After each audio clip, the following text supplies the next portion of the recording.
Kumusta sa inyong lahat? Dito naman tayo sa vlog natin ngayon gabi sa Batang Quiapo nakasilip.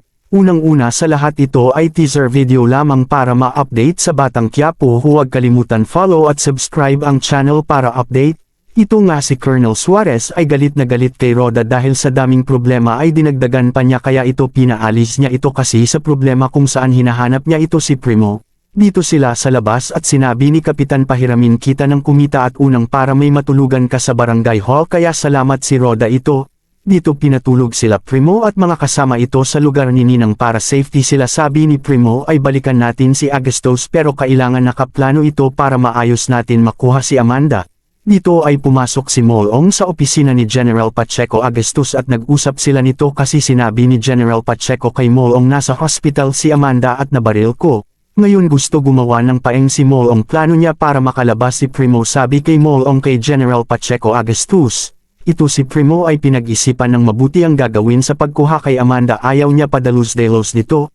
Ito si Amanda ay nakahiga ito at dito ay dahan-dahan niyang binukas ang mata niya kaya yung nurse ay tinawag ang doktor agad. Dito may mga lalaki nakatambay nag-inuman sila. Ito si Monique at Alfred ay nag-honeymoon at kumain sila sa isang maganda kainan at dito at binigyan pa ng bulaklak si Monique at dito kumain na sila. Itong mag-asawang Marzang at Nita ay nagtaka sila bakit sila di pinapababa ito parang may tinatago ito sila sa atin at bakit sila mayaman ayon kay Marzang. Ito si Olga ay dumating sa mansion at dito sinabi ito ni Don Julio darating ang mga Red Phoenix dahil kukuha ng supply kaya ito si Olga natuwa ito. Sila Monique at Alfred ay kumain at sinabi ni Monique tungkol doon sa inaalok na magnegosyo pati yung pamilya ito kaya pumayag ito. Dito si Severino ay nagsabi ay marami tayong supply sinabihan niya si Don Julio. Dito ay dumating na ang mga Red Phoenix silang lahat mga kasosyo ni Don Julio ngayon di nila alam na si Marzang ay sumilip sa taas nila at nakita niya ito. Itong asawa ni Ancog ay nag-condolences kay Olga sa pagkawala kay Greg at accept nam ni Olga. Kita talag di Marzang ang mga Chinese na ang kasosyo sa negosyo ni Don Julio. Tinawag na agad ni Tanita pinapasok. Dito nasa loob sila sa opisina na Don Julio nag-transaction sila mga Red Phoenix at dito nagkwentuhan sila Ancog at Don Julio at dito may dalawang bag na laman ay pera na marami pang bayad at sa bibilhin na supply.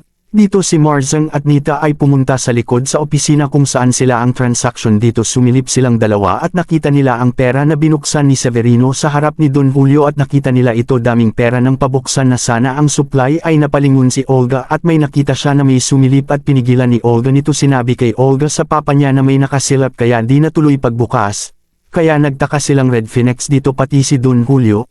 At pinuntahan ni Olga sa likod at nakita niya ang mag-asawa kung saan paalis na sana at sinabi na ano ginawa niyo dito kaya di sila mapasagot ito. Dito sa kulungan ay habang nagluluto sila ay masaya sila nito dahil makakain ng masarap na pagkain. Dito pinayuhan ni Tanggol ang mga kasama nito na iwas na sa gulo para mabigyan tayo ng parol para makalaya na tayo at makita na natin ang pamilya natin ayon pa sa kanila at may mga isa-isa silang pangarap kuhanin ito paglaya.